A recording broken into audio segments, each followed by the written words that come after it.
Hey, DawgNation, it's Brandon Adams, the host of DawgNation Daily, the daily podcast for Georgia Bulldogs fans. Hope you all had a fantastic weekend. We're certainly looking forward to a fun week here on DawgNation Daily. It starts today with Chip Towers a little later on. A lot to get into with Chip. We'll unfortunately get into the basketball loss with Kansas State. We'll certainly do a lot of that. Also, some good news maybe for Georgia recruiting, at least some interesting news. We'll kind of dive into that. And a prediction that some Georgia fans are not going to like, at least the suggestion of a prediction from the folks over at Sports Illustrated. We'll begin with that. We're glad you're with us. DawgNation Daily begins right now.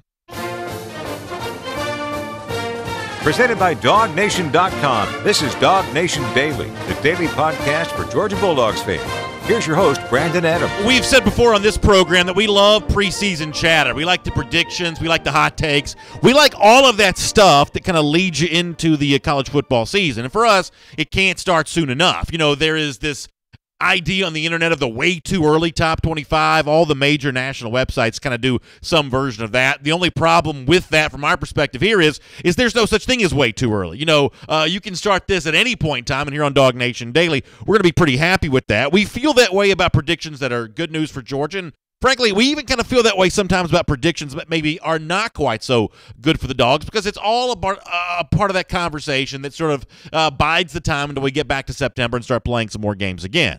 Maybe an example of the latter here for a moment in terms of a prediction that some Georgia fans are not going to like. Maybe it's sort of better to say the suggestion of a prediction, the suggestion of an idea that some Georgia fans might want to push back against, and I understand why they would. Let me read to you here from Chris Johnson from Sports Illustrated. Now, the sort of purpose of this piece is it's a list of teams, Georgia not the only one, but a list of teams that are at risk of sliding back in 2018. This is sort of like a tried and true column during the offseason. There's always going to be, in college football, some risers and some fallers, and we all kind of want to figure out who those teams might be. And there is a suggestion that Georgia might be one of the teams kind of falling back to the pack. If you're watching on video, you can see the quote. If you're listening, I'll read it to you. Chris Johnson says, "Georgia is clearly trending upward under Kirby Smart, but unlike Alabama," more on that comparison in a moment, but Chris Johnson says, unlike Alabama, it needs to string together multiple seasons like the one it had in 2017 before it can be trusted to reload and compete at the sport's highest level, no matter how extensive its personnel turnover. So that's his idea there, that Georgia's not Alabama yet. He kind of goes on to say, in terms of what Georgia gets back for its 2018 season, that Terry Godwin's coming back, DeAndre Baker's coming back, and that's going to help the Bulldogs cope with all the losses, but it won't change the harsh reality. This is Chris Johnson once again from SI.com. It won't change the harsh reality that a good number of the players who made major contributions to the program's best season in a long time are headed out the door. Once again, that's Chris Johnson from Sports Illustrated saying that Georgia is at the risk of sliding back the pack in 2018, and the general reason why he feels that way is because Georgia lost a lot. It lost Nick Chubb. It lost Sony Michel. Lost Lorenzo Carter. Lost Davin Bellamy. Lost a lot of these major key contributors, to say nothing of the Butkus Award winner, Roquan Smith. Chris Johnson sort of alludes to, hey, Alabama replaces these guys every year. They replace assistant coaches every single season, and we know Alabama's going to be fine because we've seen them do this over and over again. We haven't seen this yet from Georgia. Georgia's got to prove they can rebuild and reload before we just assume that it's going to happen. And at this point, maybe my reaction to what Chris Johnson writes at SI.com, maybe it might be a bit surprising. The truth is, I mostly agree with what Chris Johnson says. You don't hear in there Chris Johnson say, yes, Georgia's definitely going to stub its toe in 2018. You don't hear him say that. You say, Georgia, we deserve to be a little more skeptical of them because of the fact that it hasn't had quite the same track record of Alabama. To that point, I completely agree. I do believe that Georgia in 2018 has something to prove this season in a way that Alabama probably does not. But moreover, it's not just my opinion that matters on this. I think that it's Georgia players here who might very well say the same thing, including some of the departed Georgia players who'll be watching these games on TV from their NFL home in 2018. Some of those Georgia guys have sort of suggested the same thing. Let me go back to California. Back at the end of December, we were all there for the Rose Bowl, and a Oklahoma reporter asked some Georgia players about their thoughts on comparing Georgia to Alabama. Is Georgia on the verge of overtaking Alabama? Well, Georgia's leader along the offensive line, Isaiah Wynn, he didn't want any part of that. Here is Isaiah Wynn answering that question. I'm definitely not going to sit here and compare us to Alabama, but I definitely believe that we're definitely changing the culture here at Georgia. And I definitely believe that we have a bright future ahead of us. Not the greatest audio quality. We had a technical issue from the folks there in California that day, but you can get the gist of what Isaiah Wynn is saying. I'm going to push back on the Alabama comparison, he says, but we're definitely changing the culture. In other words, if I were to read into Isaiah Wynn's quote there, it almost seems like as he's saying, hey, we're not Alabama yet, but give us a moment, maybe we will be as this culture change continues to evolve. And while he doesn't go into this detail, I think we would all agree that part of that culture change is continuing to stock the roster, the kind of 4- and 5-star players that have populated Alabama's roster for some time, continue to kind of do that over and over again, and it won't matter if they're young. The talent's going to matter more than the experience, and Georgia will sort of, to use the old college football phrase, they will reload every single year. National media, not yet sure Georgia's going to be able to do that. That seems fair. But on the idea of the culture change that makes that possible, the tight end Jeb Blazevich kind of agrees with Isaiah Wynn a little bit. Here's Blazevich. As soon as Coach Smart came in and just continuing with, our class and the guys before us and the guys that are coming up after us, just the culture is changing. I think we understand that we have our goals and our vision, but we also need to understand what we need to do today to get there. I think that's the right perspective, and guys are buying in. They come in and work hard, and this is what you get.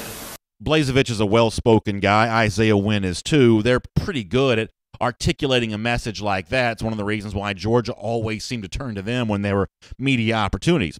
Another guy that doesn't probably like to speak to the media quite as much, is generally maybe a little more reserved with his comments and sometimes maybe a bit more soft-spoken, is a guy like Nick Chubb, who over the course of his 4-year career at Georgia chose to do most of his talking on the field. But he actually also weighed in on the subject. And really the entire reason for this entire topic, reading the quotes from SI.com and hearing from Blazevich and hearing from Wynn, it's actually all just sort of a setup to hear what Nick Chubb had to say here. Now, you got to listen closely because, as I said, our audio quality on this particular press conference, for whatever reason, was a little shaky. And, Chubb doesn't speak very loud to begin with. But Chubb says something here that I think could potentially be a battle cry for Georgia this entire season. And the fact that it's said by a guy who won't play for Georgia in 2018, I think makes it the more interesting and maybe even the more significant. Here is Nick Chubb on the idea of what Chris Johnson wrote about at SI.com, what many people have kind of said. Is Georgia the next Alabama? Is Georgia on the verge of overtaking Alabama? Chubb is wise here. Take a listen. Alabama's a great team, so that's a great comparison. But we have ways to go. We can't look at just one season as anything, because got to have to. Alabama's doing it for consecutive years. We hope to get to that level. I love that from Nick Chubb there. He says, we've got a ways to go. It's got to be about more than just 1 year. And what I find to be interesting about that is Chubb, if anything, some people in that scenario might be motivated to make their season more than what it was, to say 2017 is the year we proved all that, because at that point in time, Georgia was the SEC champion, Alabama wasn't. Chubb could have bragged about that there at that point in time, but instead sort of pivoted to the idea of this is about more than just 1 year. This is about what Alabama has done for consecutive years, over and over and over again. And Chubb's wisdom there, even though he won't be a part of the 2018 team, I think is pretty appropriate and the kind of thing that Georgia probably ought to lean on. I don't think there's anything wrong with the national media saying that Georgia has something to prove in 2018. After all, Georgia's goal here is to be like Alabama, a playoff threat, a playoff contender, an SEC championship contender, a national championship contender in each and every season. Georgia did lose a lot off the 2017 team. That's just objectively true. A lot of significant contributions, significant contributors. A lot of folks who listen and watch this show, though, expect the talent that's still in Athens, the emerging talent in the 2018 recruiting class maybe as well, to kind of step in and replace that. But it remains to be seen if that's possible. One of the things that make the 2018 season a lot of fun. Georgia may have some doubters, some serious questions being asked about the Dogs. And Kirby Smart and this UGA team are going to go a long way towards trying to erase all those doubts in the year to come. My name is Brandon Adams. This is DawgNation Daily, the daily podcast for Georgia Bulldogs fans. It is good to have you with us. Hope you had an outstanding weekend. It is fun to be talking about some Georgia football here on this Monday. If you're watching us on Facebook Live, thanks for checking us out. Of course, 10 a.m. there each and every Monday through Friday. On the radio at noon on Athens Sports Radio 960 The Ref. We love being with our friends in the Classic City. And then in podcast form wherever podcasts can be found, iTunes, SoundCloud, the world-famous DawgNation.com. We're just glad you found DawgNation Daily. And one of the things you're going to hear me talk a lot about over the course of the next couple of days is our big countdown to signing day event. It's tomorrow night, as I record this on a Monday, Tuesday night at the Marlowe's Emery Point. Now, the last time we were at Emery Point, we had a terrific time. This is going to be another fantastic event. It's tomorrow, 6 to 8 p.m., Marlowe's Emery Point. That's 1520 Avenue Place. The address, once again, 1520 Avenue Place in Atlanta. It's like right next to the CDC, if you kind of want to have a little bit of a landmark idea of kind of where that is. Here's everything going down, or at least some of the stuff going down at Marlowe's Emery Point tomorrow night. Jeff Sintel's going to be there. We'll have a special off-air conversation. He'll kind of reveal some of the details of the 2018 class for Georgia, some secrets. He may try to tell some of those for you. I believe we're going to have some giveaways. Tailgate Apparel will give away some stuff there from our friends at Tailgate. Marlowe's, they've been giving away Marlowe's gift cards. They'll also give you a free appetizer if you show up wearing your red and black, your UGA gear, or your DawgNation gear. Show up wearing that. In the red and black colors, and Marlowe's give you a free appetizer with your entree purchase. So do that. We also, I believe, have a very special guest scheduled to appear. We've had some good ones. Dominic Blaylock's been with us. Love John Fitzpatrick this past week. We've had J.D. Bertrand. We've had Chris Smith. We've had a great list of recruits join us at these Marlowe's events. We may have the biggest of them all, though, coming up tomorrow night at the Marlowe's and Emery Point. If I understand correctly, the schedule to appear here, this could be a lot of fun. So Marlowe's Emery Point tomorrow night from 6 to 8 p.m. Please be with us and please be a part of that. We'll have Chip Towers here coming up in just a moment. We'll catch up with all things UGA with Chip, including the loss to Georgia on the road at Kansas State. What's Chip's thoughts on the Georgia basketball team? We're going to finish our conversation with him on that today. Before that, though, let's do an update on some Georgia recruiting stuff coming off the weekend. And I guess the big story here is, as Jeff had reported at DawgNation.com, Otis Reese, the linebacker from Lee County, the current Michigan commit, does take his official visit to Georgia over the weekend. He sort of signified that in the way that so many recruits do these days on Twitter with Athens and the push pin. He lets us know that he was in Athens going through with this visit. And what's the intel on the visit? What's the thought process on Reese here at this time? A really interesting prospect for Georgia, one of those final missing pieces potentially for its 2018 class. I thought Jeff Sintel had some interesting quotes at DawgNation.com going back to Friday from Dean Fabrizio. Dean Fabrizio is Reese's coach at Lee County. Once again, I'll read the clip here for those of you who are listening. If you're watching, you can see it. Fabrizio says that he, meaning Otis Reese, has developed such a great relationship with the guys from Michigan. That's the place where he's currently committed. Fabrizio goes on to say, but with Georgia being so close and everything like that, they've done a great job of recruiting him as well. I think it's a tough decision for him when you develop these relationships with the guys like he's been doing. It's tough. Dean Fabrizio goes on to say, but he's really good at handling it. Right now, he's just trying to take visits so he can just be sure.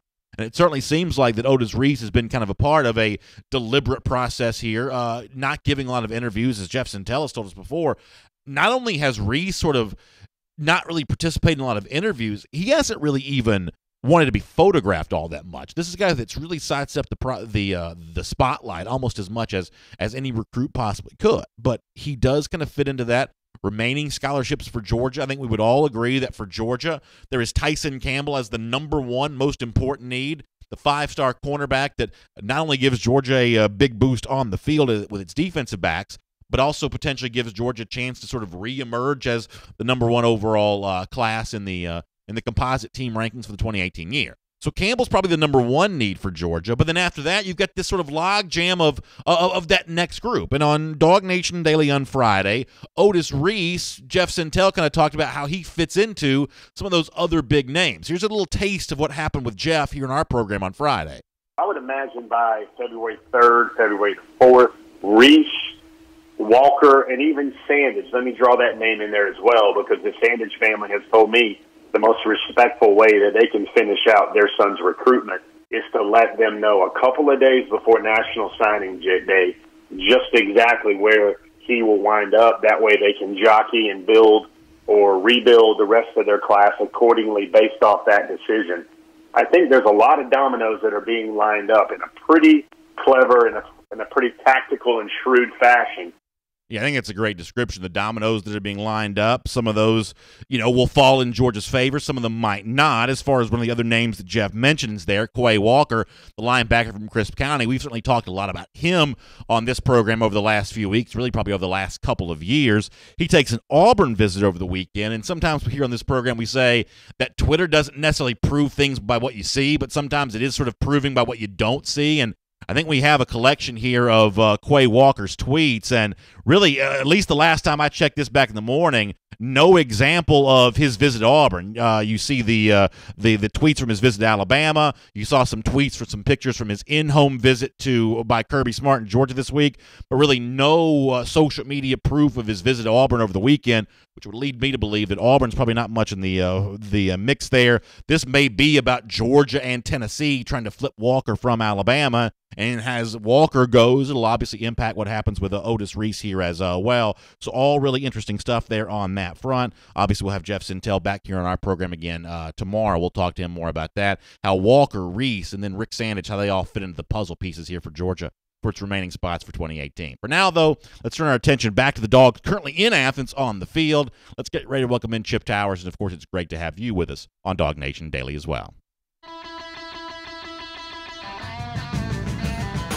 From Athens and across the SEC or wherever the recruiting trail may lead, here's a DawgNation.com insider. Well, let's say hello to Chip Towers. It's always fun having him on DawgNation Daily. He's been doing a great job kind of writing some of these countdowns of the top 10 moments of the season for Georgia. It's been great kind of going back down memory lane on that. I'll look forward to speaking to Chip about some of that on our program today. But, Chip, let me first of all just say good morning. I hope you got a nice weekend. It's good to have you with us. Hey, great. Always great to be with you, Brandon. I appreciate it. I'm sorry for all the recruitniks out there that I am not Jeff Sintel. I know that they would love to have him on every day, every minute about this time of year. But I'll do the best I can to entertain and inform you. Chip, you were always well received here on Monday. I can promise you that. And I actually wanted to piggyback with you off what I was just talking about a moment ago. Some national websites have sort of made the comparison between Georgia and Alabama, and the basic point here from some of the national writers is we know Alabama can reload. We see them do that every year. For Georgia trying to transition from a 2017 season that was super successful to a 2018 season where you got to replace some of those guys, there's a bit of a wait-and-see approach by some national media on that. Chip, I've suggested that's fair. Even if I think that Georgia will replace its departed talent, it's still fair to ask the question, right? Oh, yeah, it absolutely is. I mean, that is the, million-dollar question, regarding Georgia heading into 2018. Can they reload? Can they rebuild quickly? Because, I mean, it's different than last year. Certainly this time last year you already knew that you had not just the big four of the senior class coming back, but, all those other seniors as well. And I don't think anybody who watched Georgia's 2017 season will tell you anything different than, the leadership, the seniority, and the seniors in particular that you had on that team was really a special formula. And that was a real lightning in the bottle type of season, and that's why Georgia had the type of season they had. It'll be different this year. Of course, there'll be seniors, and there'll be leaders, such as, Terry Godwin and some of those other juniors that are moving up, and certainly Jake Fromm is a leader no matter what class he's in. But it's also, there's leadership and there's contribution.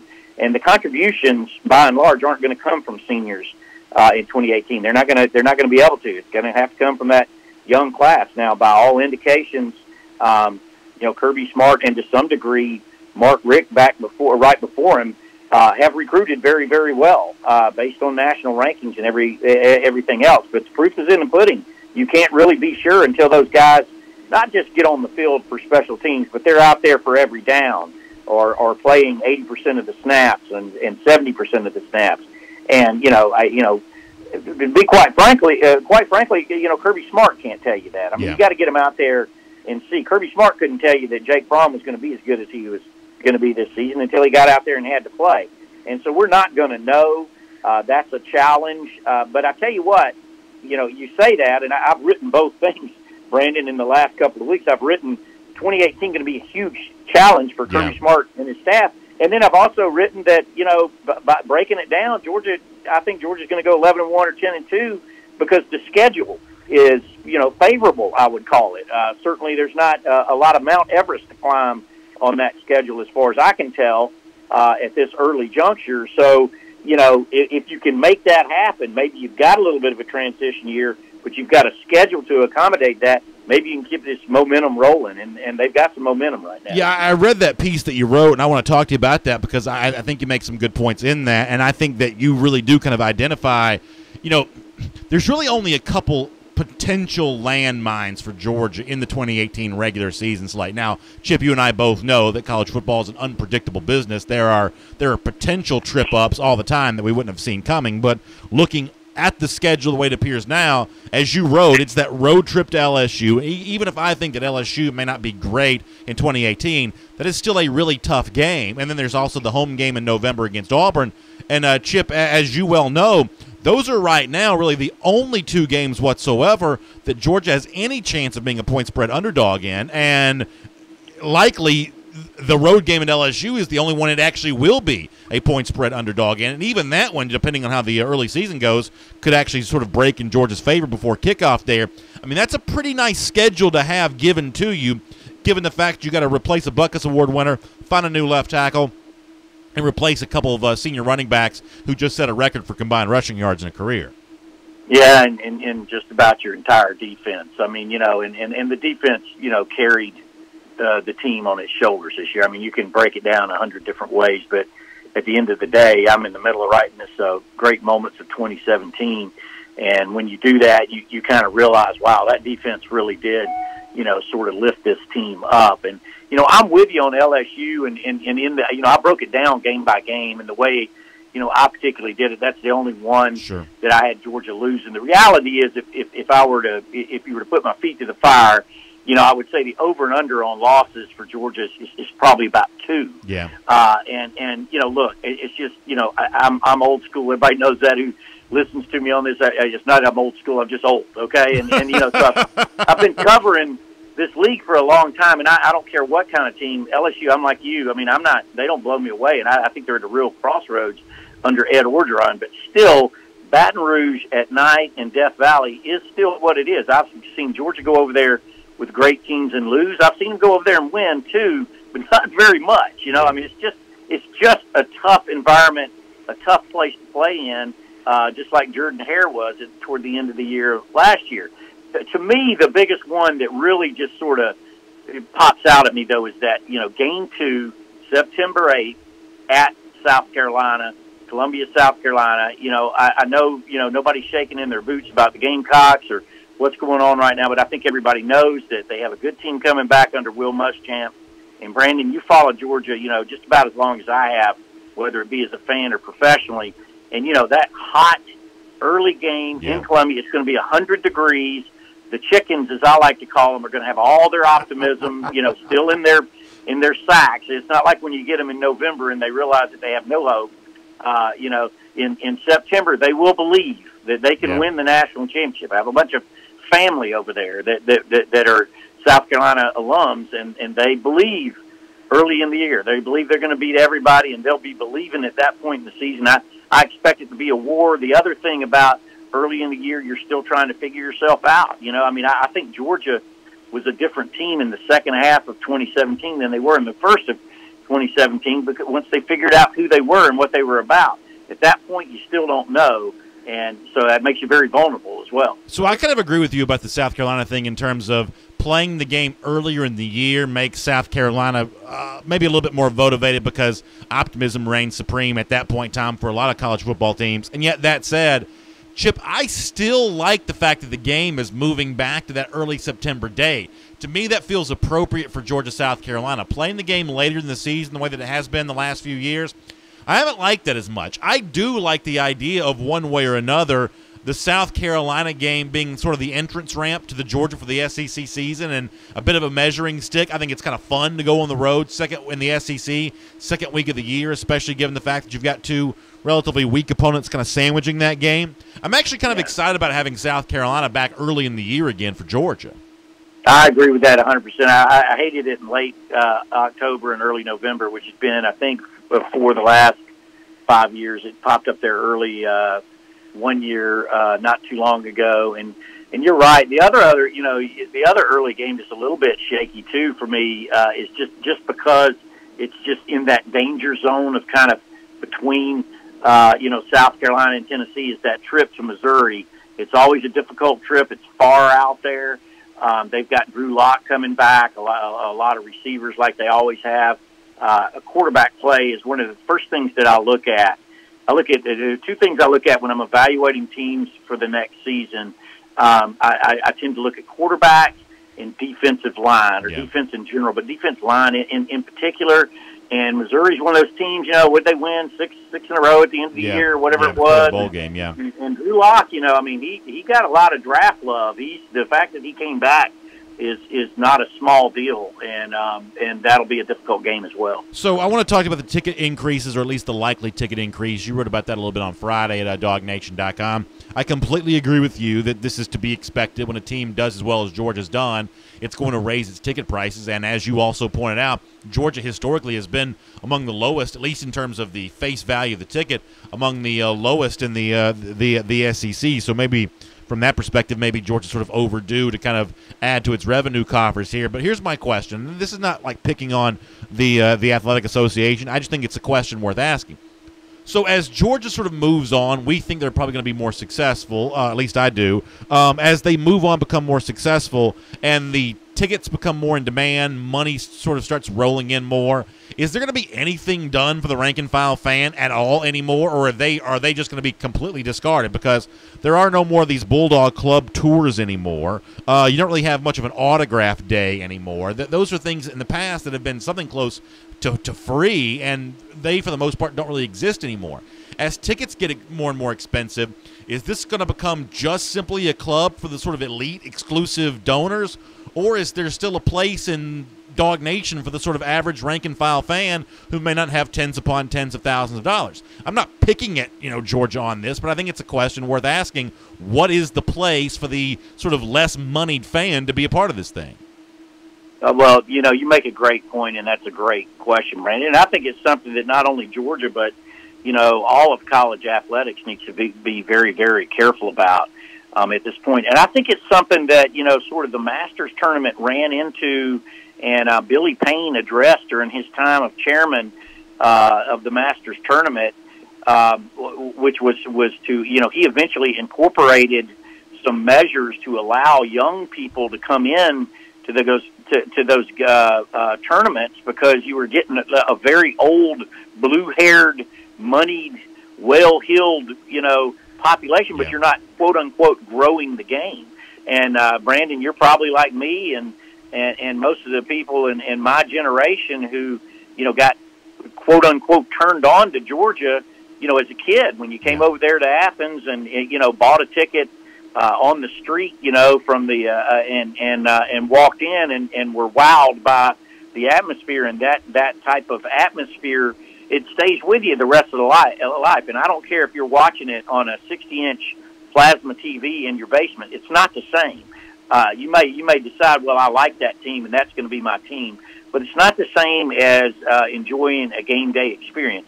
Now, I do believe the SEC and Georgia and kind of everybody is aware of this. The stadiums, you may notice, for the most part, they're not getting any bigger. The ticket prices are going in, but they're not expanding them because, the fact of the matter is attendance is not going up at this point. It's pretty stationary.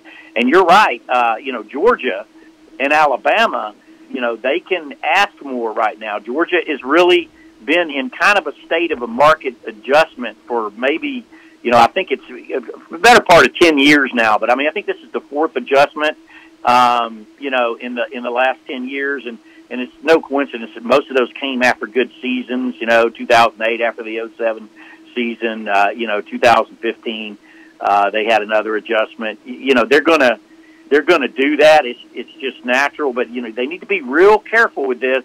And what the answer is for the rank and file, I don't know. You can still come to Athens most every Saturday, and if you wait around close to kickoff, you can usually find you a ticket somewhere. But it's something that I do believe college athletics has to be aware of and protect against. Yeah, I think that's a really good point. Chip, as I said before, I've loved watching your sort of top 10 countdown of the best moments and the most important, I guess maybe the better way to say that, moments of the season for Georgia football. I think for all of us it was a significant season to have lived through. And, you know, going back and look at your piece in that squib kick that Lincoln Riley decided to kick for Georgia, against Georgia for Oklahoma at the end of the first half of the Rose Bowl, I mean, it is really hard to articulate. I thought your piece did a good job of this, but it's difficult to articulate just how big of a coaching blunder that probably was on Riley's, point, and how much that Rodrigo field goal at the end of the half gave Georgia the momentum that it needed to kind of come back and win that game in the second half. It was the greatest game of the season, at least by a lot of these national website rankings, and it probably doesn't happen if Riley doesn't go for that squib kick, right? No, it doesn't. And, you and I talked about it, I think in the immediate week afterward, when has a squib kick, ever worked? I'm sure they have. I'm sure there's a reason they're in all these coaches' playbooks. But just going back, the fun thing about that, and the fun thing about this entire series, really, Brandon, has been going back and looking at the video. We live in a great day and age where digitally you can pretty much find, anything that you're looking for. I saved that game on my DVR. It's still on it, and you certainly can call it up. The funny thing is I cannot find a picture, a still photo of Tay Crowder's grab of that anywhere, because I don't think anybody expected. I mean, I think most of the photographers had put their cameras down. Jim Chaney was in the elevator. Everybody was kind of moving on from the first half, and then that Austin Siebert, their kicker, look, it was not a great kick, but he kicked it extremely hard. And it wasn't until I looked at that, in kind of extreme slow-mo, on the old DVR, that you realize what a snag that Tay Crowder made. And not only does he make the play, which he's kind of moving to his left on the kick of the ball comes to his right.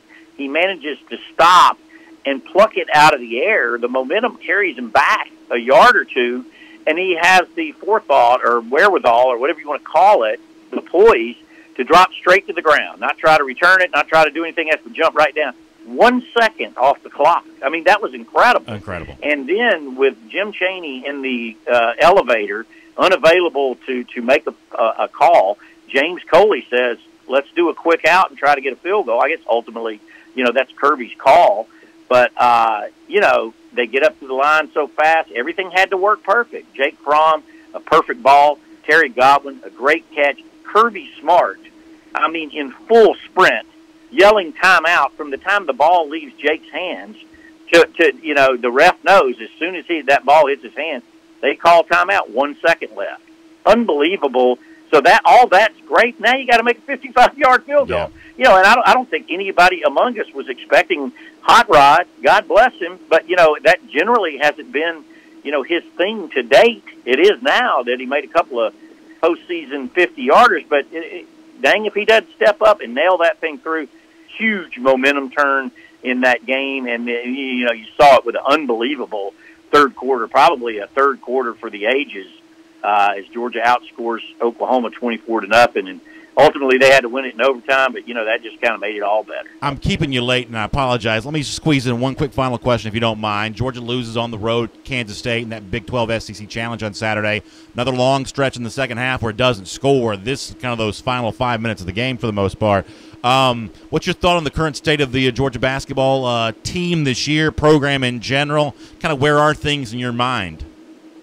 Well, listen, Brandon, I've never been that kind of cold guy that's like, fire him, he's not doing a good job, fire him. I mean, when you cover the beat as closely as Seth and I do, sure. You get to know these people. But, I mean, if I'm Mark Fox and his family, I'm very, very concerned about the direction of things right now. You're in year 9 of the program. At this point, you're in the bottom third, maybe. I know you're in the bottom half of the SEC in a year where you were expected to maybe not win the conference, but certainly be in the upper echelon of it.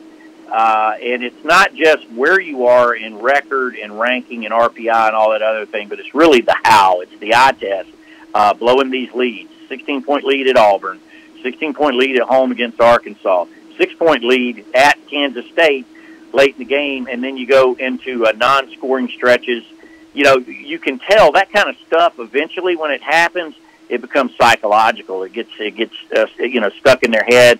And the schedule is what it is. I mean, you got Florida coming tomorrow to Stegman Coliseum. It's great that Georgia has them at home. I can't think of more of a must-win situation, and I'm pretty pessimistic about it. I mean, Florida's one of the better teams in the league. Certainly they lost at home to South Carolina, but then you're on the road at Mississippi State and on the road at Vanderbilt. They got to turn it around right now, and if they don't, we may be looking at a coaching change in the postseason. Chip, it's great to talk to you. Thanks for a little extra time today. We'll look forward to reading a bunch more from you at DawgNation.com and catch up with you here on the program again soon. All right. We'll see you, man.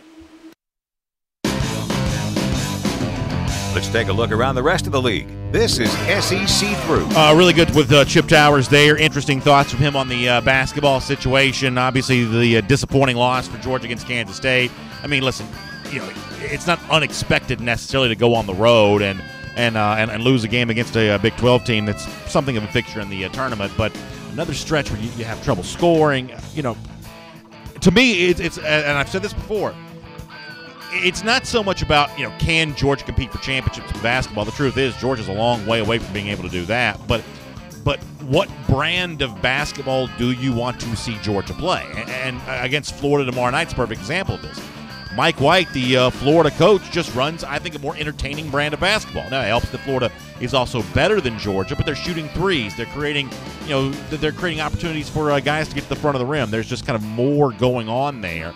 And, that to me is one of the issues that Fox deals with Georgia is, okay, the results aren't what they're supposed to be, but what's the brand of basketball Georgia's playing? If there's a ceiling on achievement for Georgia, wouldn't it be more fun if the style of play was more entertaining? And ultimately, that's one of the issues that I'm dealing with when it comes to Mark Fox there in general. Let me do a couple SEC stories here. I'll remind you, we'd love to have you come see us tomorrow night at the Marlows in Emory Point for our Countdown to Signing Day event. Jeff Sintel and I are going to be there. It's going to be a lot of fun. We'd love to have you with us starting at 6 p.m. Damian Harris, the Alabama running back. This is, I think, really funny. So UCF is honored at the Pro Bowl. The Pro Football All-Star Game, known as the Pro Bowl, was in Orlando this weekend. Pouring down rain yesterday. UCF comes up there at halftime, and UCF on its official football Twitter account kind of put out, hey, celebration. The national champs were honored. Damian Harris's response to them on Twitter, the Alabama running back, was perfect. He says, "Those pictures are live. Where can I find one with y'all holding the trophy?" To me, that's literature. Like, that is such a perfect response back to UCF that it's almost, like I said, just like literature. I mean, it's so funny. Obviously, there is no national championship trophy. This is a national championship in their own minds. Alabama's the one that's got the trophy, and while I don't, brag on behalf of Alabama on that, a good Twitter zinger is what it is, and that's a pretty good one when it comes to a Damian Harris. There is a minor controversy at Arkansas. It involves where the Arkansas spring game is going to be this year. Game going to be in Little Rock instead of Fayetteville. This is kind of an ongoing debate going back to the Jeff Long administration as Arkansas AD. It looked like Arkansas was about to stop with what has been a tradition of playing games in Little Rock. It was going to play all of its games in Fayetteville. Well, with the new AD, is it Urich? Is that how you say his name? Either way, they're now going to play the spring game in Little Rock. Now, my understanding is there's some renovations going on at Reynolds Razorback Stadium that prevent the game from being taken place in Fayetteville. At least that's my understanding of this. But nonetheless, it sort of reignites that controversy of, should a team like Arkansas be playing a football game that's like, and my understanding is it's literally like 3 hours from campus. Fayetteville's like up in the northwest corner of the state. Little Rock is, somewhere towards the middle. It's like a 3-hour drive from Fayetteville to Little Rock. Should be playing games there. A lot of Arkansas fans don't think it should be, although I guess there's some money in Little Rock that wants to keep some of those games there. I don't know what Arkansas should with its football program, but I'm kind of curious if something like this would be more of a good idea for Georgia basketball. Now, this is not in any way to disrespect our friends in Athens, especially the folks that listen to us on Athens Sports Radio 960 The Ref, but would it be a successful strategy of cultivating more fans to have more of its games be in basketball, a little bit like Arkansas football, occasionally going to a place like Little Rock? If Georgia played in Gwinnett, for instance, if Georgia came to Atlanta more often, could you cultivate some more fans that way? I think that may be a question for Greg McGarity, the Georgia Athletic Association, to answer, no matter who the coach is going forward. Dan Mullen, speaking of basketball, speaks at halftime of the Florida game over the weekend. And he's promised national championships for his program because that's the standard, he says, by which Florida's going to be measured. And that's all fine and well, I guess. I think here on this show, we're obviously skeptical of that, Florida in general, Mullen in particular. How about you close with a 4 or 5-star recruit, and then you can start talking about championships? Because right now, Florida's ranked, I think, 16th in the 24/7 Sports Composite team ranking. They've got a wish list of a few guys they'd like to finish with. I don't think they get any of them. What is it? Edwards-Hilaire, the linebacker. The offensive lineman, the big 5-star guy. I don't think they're getting him. I don't think they're getting Copeland, the wide receiver. I certainly don't think they're getting Patrick Surtain. I think they may swing and miss on a lot of those sort of final, wish list guys for recruiting. How about you close with that before you do any kind of national championship talk? And with that, we'll make that your SEC through. And, of course, here on DawgNation Daily, it's not a surprise that we'd be a little skeptical of Florida, given the fact that we do the Gator Hater Countdown in this program each and every day. 271 days from right now, Georgia travels back to Jacksonville, Florida, with Dan Mullen, his promise of championships. Georgia will look forward to, maybe, at least from our perspective, hopefully, quieting some of that talk with another big victory in Jacksonville, the world's largest outdoor cocktail party. We will look forward to that. We will see you then, 271 days from right now. In between now and then, we'll do the Gator Hater Countdown each and every day here on DawgNation Daily. Love to have you join us at 3 p.m. Eastern Time today on the SEC Country Facebook page for SEC Country Live. One of the stories that we'll also get into there, something we were going to talk about at least briefly here, we ran out of time. Jeremy Pruitt in Tennessee in his first season, what's going to be kind of going down there? There is some thought that maybe meager expectations in year one. Tennessee-Florida side-by-side comparison is going to be fun. We'll do it later on today, and see you tomorrow right here on DawgNation Daily. And for those of you with us on video, thanks for being with us. We'll look forward to getting some of your comments here. We certainly appreciate your time, and hope you've had fun on the program today. Luckily today, we kind of saved ourselves extra time for comments, so I know we've been short on comments a few times the last couple days. Look forward to getting a few more of these right now if I can get the post open. And as of yet, I have not. See, I have very fat, stubby fingers, and sometimes they do me in. This is kind of an example of that. But we're going to be up and running here in just a moment. I can only feel it. In between now and then, I will all right, here we go. Mike Harvey asking about a raise for Kirby Smart and the staff. I know that there's been some reporting on some assistant coach sort of readjustments to some salary. I think we're going to hear more about that in the days ahead. I think some of the stuff, may not be quite final on some of that kind of stuff, so we'll continue to hear on that. And obviously, Kirby Smart probably due for one of those as well. Randy Hall says, I think it was great for Otis Reese to bring his family with him. Yeah, we believe here, and I know Jeff Sintel talks with us a lot. Not only do we follow the visits here on DawgNation Daily, we also believe that who you bring with you on these visits is incredibly important. When you bring a lot of family in, we think that just goes a long way towards making a big case for who you might, where you might end up going. If you visit a school, don't take family with you, you're probably not going to that school. If you visit a school and take your mom with you, you might go to that school. If you visit a school, take your mom and your grandmother and your dad, multi-generations of a family, that's generally a pretty telling moment there. Sheldon McKinney says, who do you see as finishing our recruitment with this season? So one of the names that I guess you get ready to scratch off here is Leon O'Neal, maybe. And listen, this is an opinion. You got to take this with a grain of salt. Jeff will have more of the official stuff on that. But, much the same way I talked about earlier, Quay Walker visits Auburn, puts nothing about that on social media. That's generally, for me, pretty telling. What a player puts on social media can be misleading. What a player doesn't put on social media is generally a point worth paying attention to. O'Neal, who I believe was supposed to visit Georgia this weekend, I looked at his Twitter this morning. He hadn't put anything about that on there. And there's a bunch of Clemson stuff on there. The O'Neal ship may be sailing here, which leads you to those final names that Jeff talked about. Of obviously a Campbell would be the big time finger cross name for most Georgia fans. Then after that, it's a Sandage, it's a Walker, it's a Reese. The question would become, do you get a Walker? Is it a Walker or a Reese? Is it possible to get a Walker and a Reese? That may seem like a bit of a reach here, and Quay Walker's just a very difficult guy to figure out. I sort of have gathered that over the course of time that while from a fan's perspective, both Walker and Reese are somewhat mysterious, Reese may be less mysterious to like the Georgia coaches, right?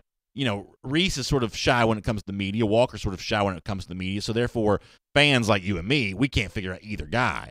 I think behind the scenes, though, I've always gathered that Reese may be a little easier for Georgia to figure out than Walker. So, do with that what you will. Rick Martin says Quay Walker's going to UT. At this point, that would not surprise me. I do think, and we talked about this with Jeff a couple of weeks ago. We said this at the time, that the Walker visit was a bit of a game changer there. Anytime you kind of come off a visit and all of a sudden you're sort of reworking your schedule, he canceled the Florida visit, right? Coming off that visit to Tennessee, he canceled the Florida visit, moved the date of his Georgia visit. All of that is to me a telling sign that something happened there in Knoxville, and it seems like that most of the recruiting analysts would say more likely than not, Walker ends up somewhere else other than Alabama. So the relationship with Jeremy Pruitt may win the day there. So maybe it's a Campbell, a Reese, and whoever else. I would say hopefully a Sandage. There for Georgia at that point in time. Brian Wright, a little critical of Trey Scott. That may be too early for me on that. Ryan Green says, I think Chris Smith's going to be quietly a great defensive back prospect for us. His highlight tapes are great. The guy is a hitter. I will say that I had a chance to talk to Chris Smith late last week at that Touchdown Club of Atlanta event. He was very proud. He's gained 10 pounds, he said. Now, this is a guy that's still – and by the way, he was chomping at the bit to be in Athens. Now, not – he was talking about how much he wished he had – was early enrolling, how much he wished he was in there with them right now, and he can't wait to be there in Athens doing all that kind of stuff. Right now he's kind of, keeping with the same sort of high school regimens, same workout stuff. He said he's eating a bunch of peanut butter sandwiches, things like that, and he's working out a bunch, gained like 10 pounds. So Smith is chomping at the bit to be in Athens here.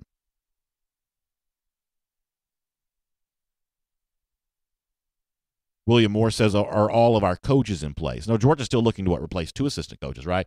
You've still got to find the replacement for Beam, or you've still got to find the 10th assistant. Jay Johnson, according to what Seth Emerson has reported at DawgNation.com, looks to be hanging around. He's getting a raise.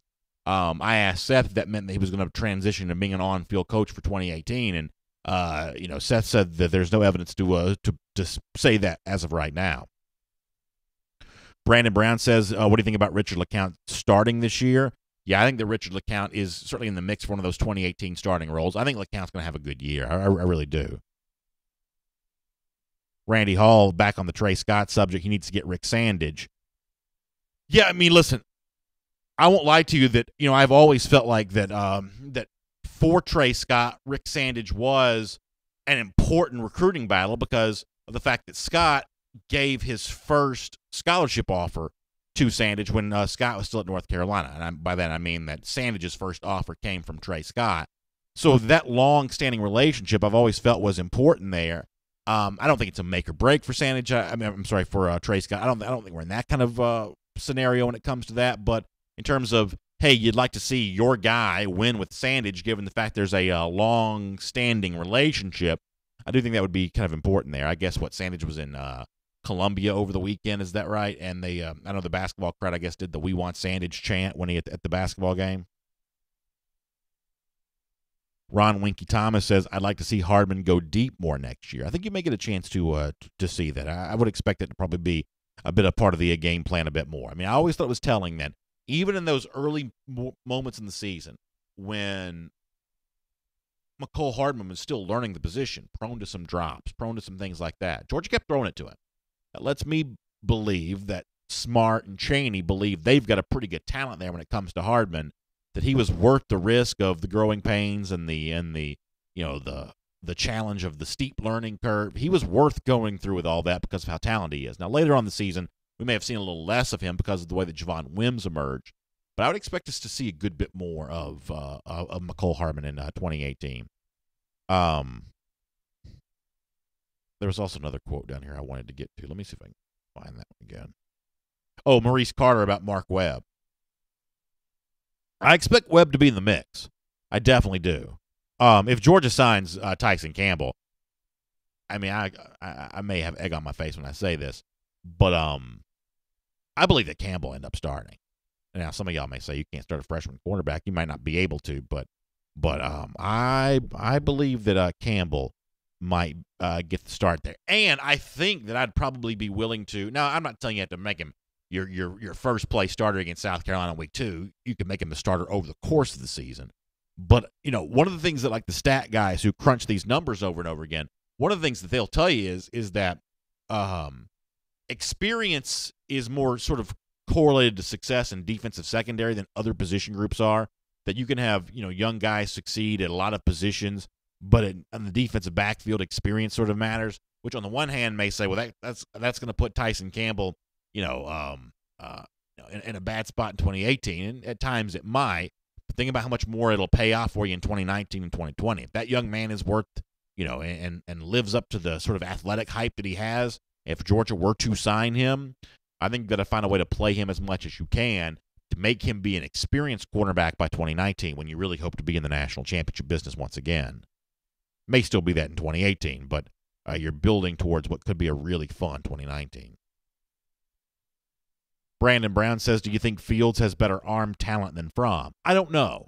I haven't seen them throw side by side. There are a lot of guys who've seen both these guys in camps and could probably tell you that maybe a little bit better than I could, Jeff Sintel included. Obviously Fromm didn't have quite as strong an arm as Jacob Eason. Jacob Eason has an incredibly strong arm. For me, ultimately, it's more about getting the ball where it's supposed to go at the college level. Now, the NFL level, look, NFL is in love with this Josh Allen kid from Wyoming who, best I can tell, completed about 50% of his passes for a Wyoming team that went about, 5-7, 6-6, something like that. It's bizarre to me, the NFL's obsession with arm strength when so many of the guys that seem to have the most arm strength are either quarterbacks who weren't all that successful or teams that weren't all that successful. So, for me, the stronger arm matters to a point, but getting the ball where it's supposed to go matters, I think, more than that. So I think if Fields does have a stronger arm than Fromm, and he very well might, I think that's only part of the story for me in that sort of comparison between the two.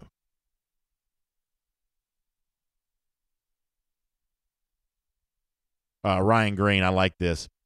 I hope my son keeps his grade up so I don't have a reason not to take him to G-Day. First of all, I love the idea of using that as a carrot. Hey, you keep your grades up, we'll go to G-Day, something like that. That's just good parenting right there. And Ryan's also like me because I do stuff like this with my kids all the time too, although my kids are probably younger than Ryan's are. My son's in kindergarten. My daughter hasn't started school yet. But there's that thing where you as a parent, you're like, so if you do this, we can't do that. And then you realize that you've also made the same promise for yourself. An example of that from my own life is my family during the warm weather time of the year, we'll get a milkshake on Friday nights. And it's one of those things of, to my son or my daughter, well, if you do this, we're not getting a milkshake. And then you realize, well, if you get in trouble, now I'm not getting a milkshake. And so all of a sudden now it's like, well, I didn't do anything. Why am I missing out on the milkshake because of something y'all did? But that's just, I guess, as a parent, what you have to do. So I think Ryan's kind of the same boat there. He wants to go to G-Day. He wants to use that a little bit of a motivation for his son there, and the grades could be a pretty good motivator there. I like that. I like that a lot. Larry People says Georgia's going to be okay in 2018. I would agree with that. Although I don't, fault people for, making that statement of Alabama's done for a while what Georgia's going to try to do for the first time in 2018. In terms of, repeating as a real elite team in consecutive years. Jerry still says, what happens to those two committed, unsigned players for Georgia? Walthour, the defensive tackle, and Jordan Davis, the other defensive tackle. I think that still remains to be seen. And I just don't know. I don't know how all that shakes out, to be honest with you. But that's obviously something that everyone's paying close attention to. Brandon Vernon says the Georgia defensive line played better under Trey Scott as opposed to the Vol, Tracy Rocker. I like how he's become a Vol very quickly here, and I understand where that's coming from. And yeah, listen, I think Kirby Smart said everything that needed to be said about what his viewpoint was on Tracy Rocker, by the fact that Rocker wasn't retained. Georgia misses a Derek Brown, it misses a Dontavius Russell, misses some of those key in-state guys. Is Trey Scott doing better? I think it remains to be seen. I really don't know when it comes to like a guy like, say, Robert Cooper, who was, I guess, the highest rated defensive tackle for Georgia in the class of 2018. Is that a recruiting battle that Georgia wanted to win? Cooper's obviously a huge guy. It's a guy that I wanted because of his gigantic size. But did Georgia have other priorities when it comes to defensive tackle? I don't know that. Kevin Blackman, thanks for the kind words. Philip Sharp asking about Mario Goodrich. That's a good question. We'll ask Jeff about that. Sandy Davis Sumner asking about the punter for next season. I'm going to go freshman here. I'm going to go Camarda on that. That's my guess anyway. Alan Verbanchik says Nate McBride might pull some fullback duties. That's a pretty interesting fullback. I don't know that's what the way he'd end up being used, but that's a pretty interesting idea there for that. Santiago Diarn says Campbell is awesome. Yeah, boy, he'd be a great addition if Georgia could get him. Michael Morrow bringing up a name. By the way, good to have Mad Dog with us today. Michael Morrow says that Matt Landers should have an impact in 2018. Yeah, Landers is one of those guys that, people close to the program would always talk about how well he was doing, during some of the spring practice, scout team work. That Landers was just a really tough receiver to deal with. Miriam Martin Corbin says regards and prayers to Cesar. And, boy, I tell you what, Cesar's getting ready to be transferred here to Atlanta. We've gotten good news on him. So thank you for your continued thoughts on that. We're very happy to report that he's well on his way to a recovery here, and we're excited about that. Jason Lee asks about the Marlowe's event. Maybe we can throw the graphic on the screen. Do you mind if we do that, Hannah? 6 to 8 p.m. tomorrow, Marlowe's Emory Point. I'll be there with Jeff Sintel. We're going to have, I think, tailgate apparel. We're going to have some giveaway stuff to do with them. Marlowe's been giving away gift cards. Marlowe's will give you a free appetizer with your entree purchase if you come wearing your red and black. It's just been really, really fun to do these Marlowe's events. The one tomorrow night also going to be really fun as well. Special guest scheduled to appear. If it's who I think it is, it's going to be a good one. So that's all going down Marlowe's Emory Point tomorrow, 1520 Avenue Place in Atlanta. We'd love to have you if you're anywhere near Atlanta tomorrow at 6 p.m.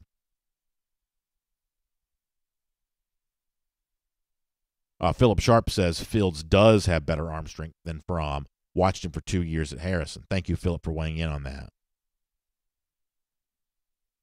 Maurice Carter says Campbell will definitely get some playing time, but I don't think he'll be able to beat out someone who's already been in the system for a year. Maurice, you may be right about that. In general, I'm a believer that talent's more important than experience in general.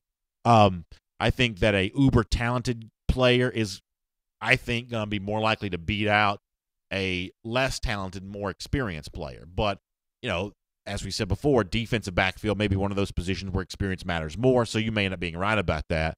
But my hope would be that Campbell would be in the position to get at least a good bit of playing time because of how it could benefit him and the program in years to come.